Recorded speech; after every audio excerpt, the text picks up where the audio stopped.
Imagine hearing the sounds of soft giggles echoing down a dark hallway.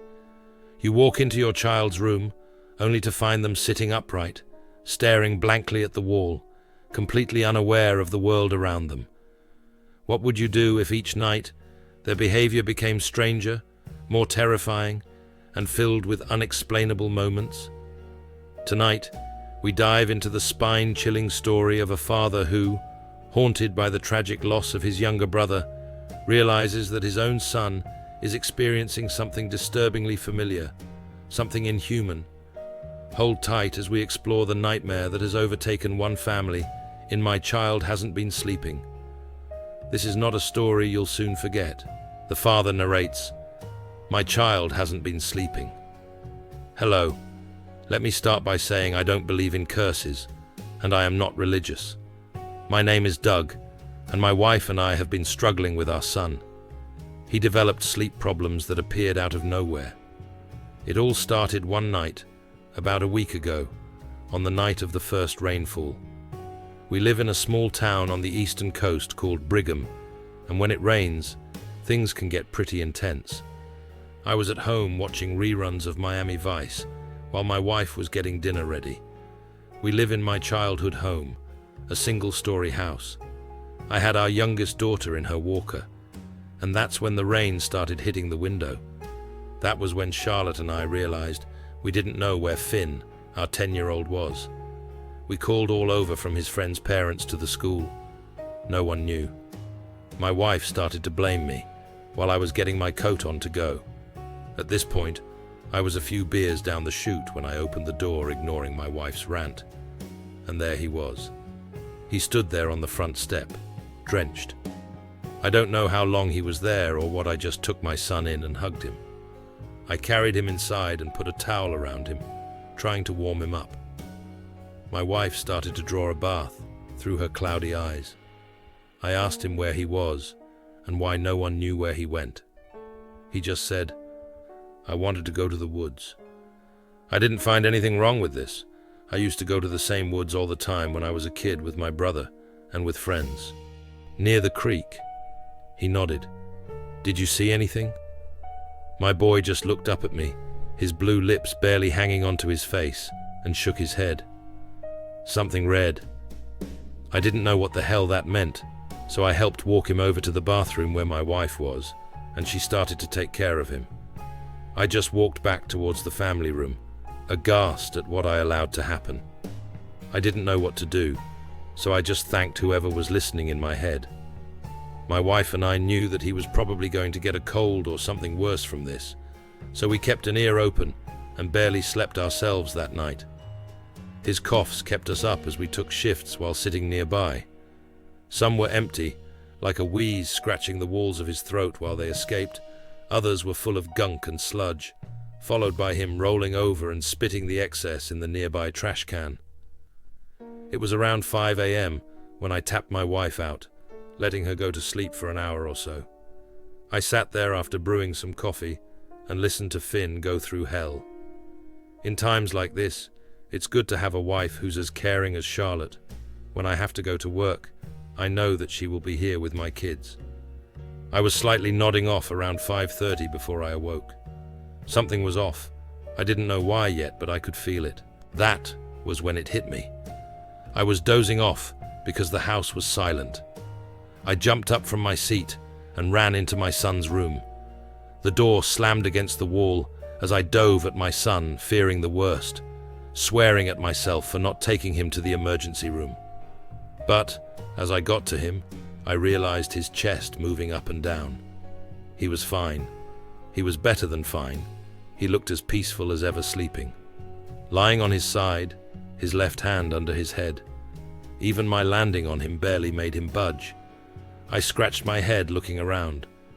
When I looked in his garbage off the edge of the bed, where I imagined seeing a mound of phlegm and mucus, but nothing was in there. Nothing at all. Thinking I lost my mind, I just shook my head and walked out of his room. Over a day or so, Finn was all back to normal health and at school. A few nights later, it happened. I got up out of bed around 1 a.m. I was the one having trouble that night. I walked into our kitchen and opened the fridge, reaching into the case and opening the tab on the side so it wouldn't crack too loud and wake my wife. I took a long sip of it, following it with a loud breath. The cool lager put my mind at ease as I turned from the fridge. He stood there. Half covered by the doorframe, he watched me. I put the can behind my back, failing to hide what he clearly already saw. "What's up, buddy? Why do you drink so late, Dad?" I just shrugged, bringing the tone down in the conversation to again not wake my wife. I put my finger up to my mouth to shush him a little. I opened my mouth to try to answer, "Do you drink because of Kevin?" My answer got caught in my throat before it could exit. He blinked at me, twice. Then he turned around and went into his room, leaving me speechless. I could only clench my teeth together, hidden behind my cheeks. I drank the last bit of my beer and couldn't help but open another. I barely told Finn about Kevin. I barely told Charlotte. I kept it in my head, and just with my parents. I still never understood. Kevin was my little brother. I don't know if I wanted to get into it, but over the last few nights, I need to talk about it. See, Finn has gotten worse, not coughing or anything, he hasn't been right. He just hasn't slept at all. It was bad. Charlotte found him one night. She checked on him, just slipping her head through the cracked door. He was in bed, but sitting straight up. Staring at the wall, he didn't even turn to her when she called him. He was in a trance, mouth open, his breathing in deep and out shallow. She ran over to him, rubbing his back. His breathing got better, but his eyes stayed on the wall. When she came to our room and told me, I had nothing to say. I chalked it up to maybe a horror show or movie he caught when we weren't paying attention. I told her that I was going to check on him as she got into bed. I left my room, but on my way to his, something overtook me. I couldn't have him ask more about Kevin, at least not yet. I turned into my kitchen and grabbed my bottle of vodka from above the fridge and walked out into my garage. I only took a few pulls, but it was hard to keep down. I got so used to just beer. I walked into my home after getting a good bit of the bottle down. I put it back, grabbed the OJ carton out of the fridge, and took a few sips out of it. That's when I heard the giggling coming from the crack of Finn's room. It was light and soft, but it creeped the hell out of me. I decided to try to look in the room myself. The dark room was only lit by the window above his bed, but he wasn't in it. The sheets and covers were thrown to the side. Then I heard the giggles. There were two of them. My head whipped over towards my right where Finn stood by his wall. I turned to the lights on in fear as Finn slowly turned to me. I looked in the room for a second. "Go to bed, Finn." He nodded and slowly walked back to his bed. I shut off the light after taking one more look in the room. I couldn't sleep that night. Not a minute. Because before I turned his lights on, I could have sworn I saw a hand reaching and touching my son's face. The next morning I was out and about, I forgot what for, but on my way home I saw the flashing lights. I saw the ambulance rush past me out of my neighborhood. I feared the worst and sped home. I found my wife on the porch, crying on the phone. I jumped out of the car and held her, asking her what happened. She told me this verbatim. She was doing laundry, and our daughter was in the living room bouncing. She went to bring folded laundry into Finn's room, hoping that he was napping and catching some sleep. She didn't even knock. She just barely opened it. She saw him in there. She saw our boy standing in the center of his room, arched backward, his head almost touching his calves. She couldn't breathe. As Finn's right arm started to rise in the air, that's when she noticed that he wasn't standing. His feet were inches off the ground. When she screamed, that was when he fell.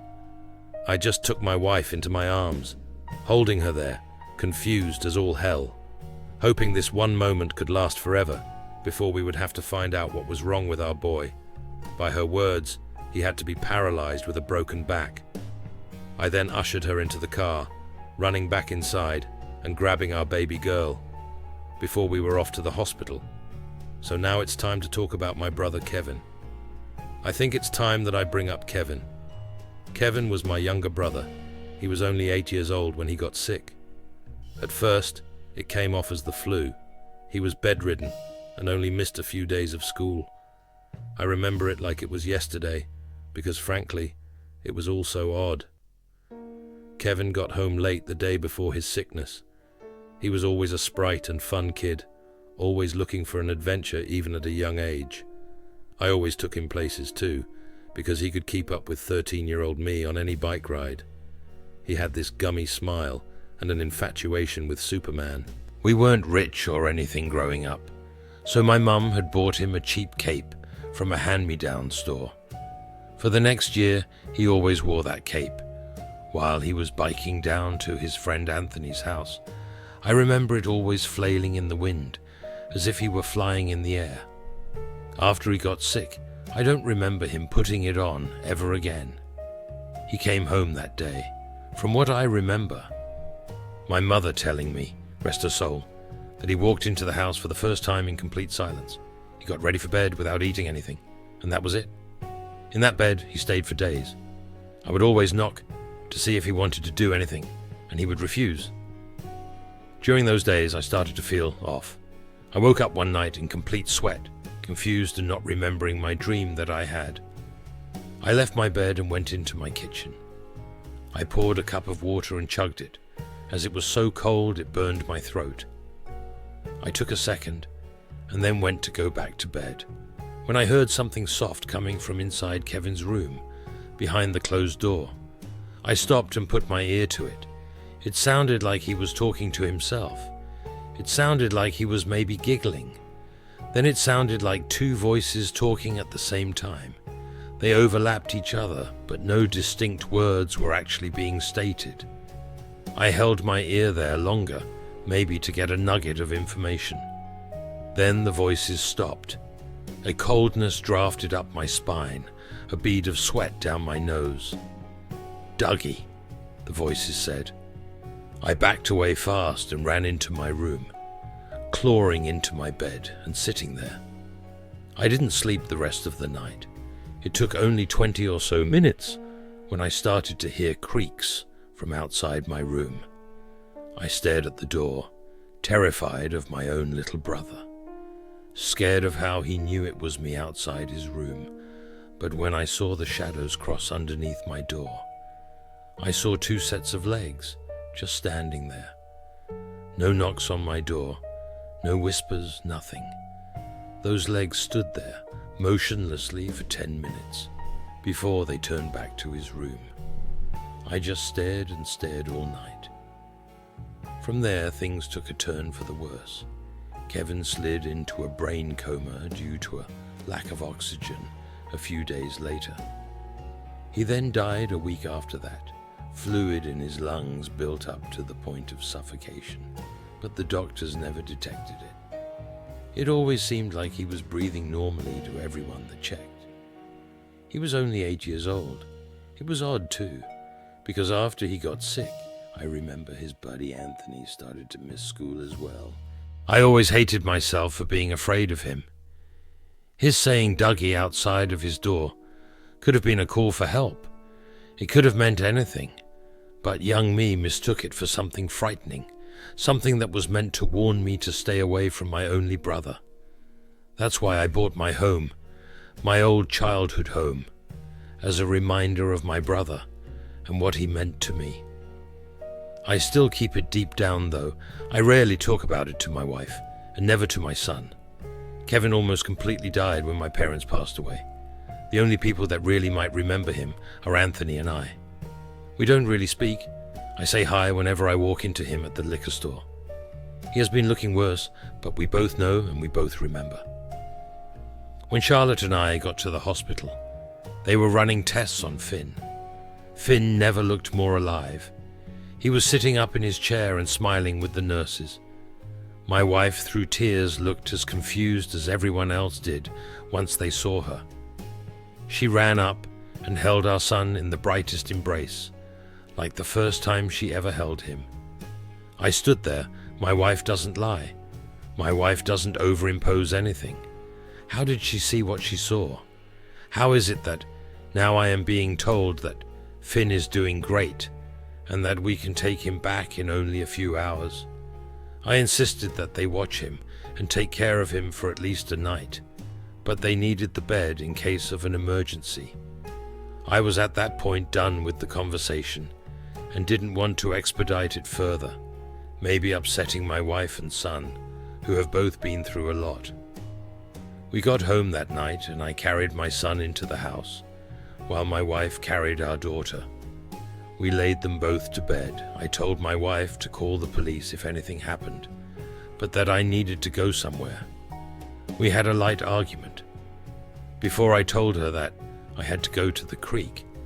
That was the last place Finn was, before he got sick.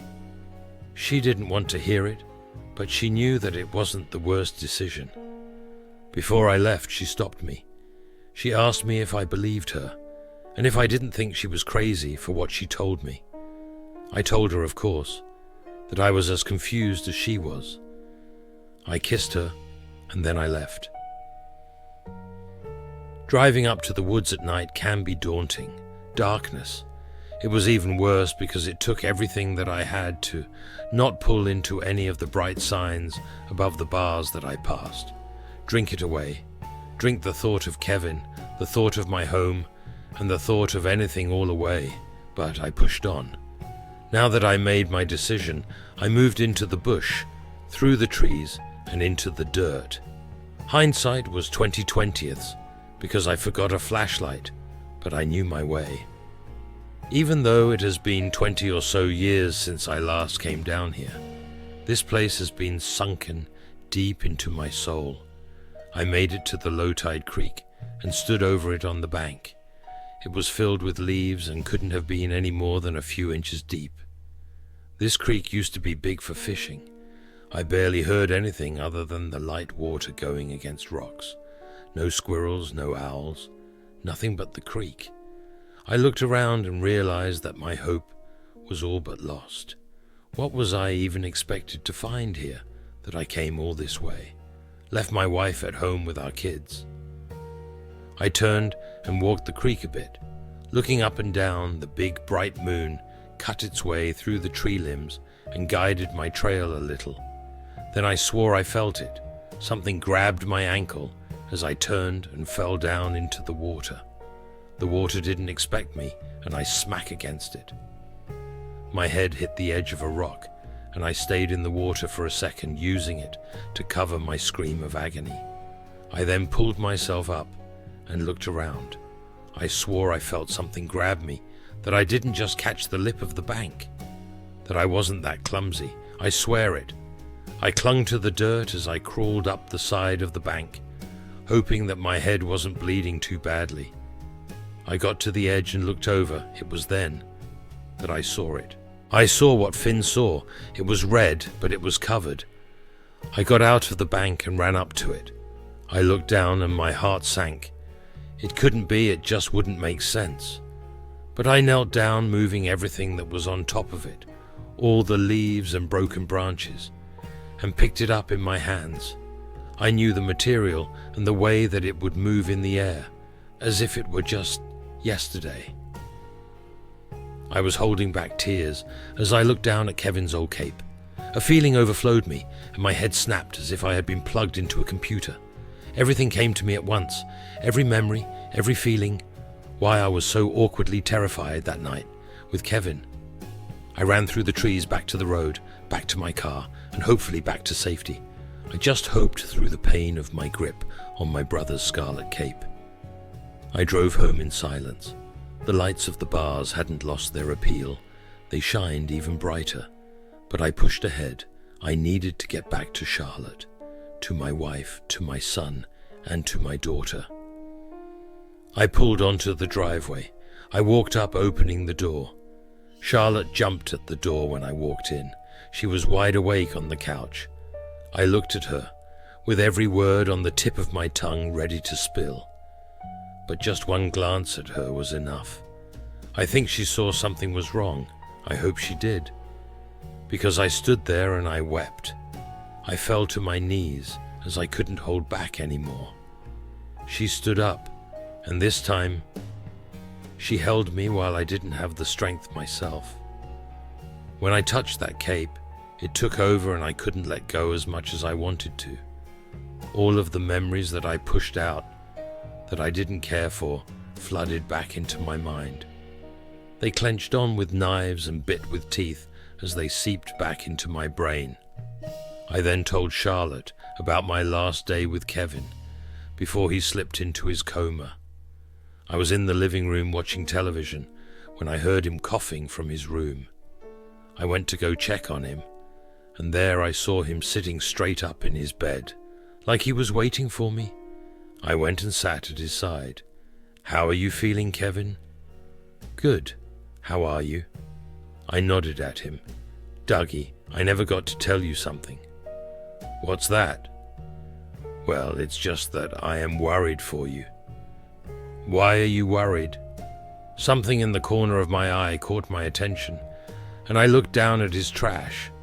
Inside the bin laid a large mound of black gunk, which must have been a week's storage, because your son is going to die just like I will. I looked at him. It wasn't my brother. His eyes were flooded with black sewage as it dripped and creased through his face. His teeth were rotted to the gums grey to the gills. I jumped as he looked up at the ceiling, and his mouth opened. Then, like a fountain, blackness canvassed out of his mouth and to the ceiling. I looked at it for a moment and fell to the ground, knocking me out. I awoke on the couch. It took every bit of strength of mine to go back to the room to find any evidence of the accident happening. But I walked inside of the room and it looked just as clean as when I entered prior. I waited for my parents to get home, and when they did, I told them about it. Don't rile your brother up with these hysterics. Your mother has been going through so much with all of this. Why bring up this? You need to stop watching those horror movies with your friends. That is all I got. I stayed silent. I thought it was all in my head. I remember it so clearly now. Because after touching that cape, it all became so clear. Everything aligned correctly. That night, when I heard Kevin whispering in his room, and when he stood outside my door, that was 3 days after he slipped into a coma. If anyone lives or has lived in Brigham, if anyone knows anything about the creek in the woods, if anyone has any idea what the hell might be happening to my son, please, and by all means, reach out. My family is so lost. I am terrified for my son Finn. Because he collapsed today, we had to bring him into the hospital. And about an hour ago, the doctors told me that he was building a large amount of fluid in his lungs, more than the normal case of pneumonia. I am afraid what happened to my brother might happen to him. If anyone can, please help us. And as the chilling details of this story fade into the darkness of the night, one question remains. How many terrifying secrets are hidden in places we think are safe? This may have been just a story told to us, but who knows? Maybe there's something or someone watching you right now. Just remember, lost souls never find peace. Until next time, beware of the shadows, for not everything within them belongs to this world.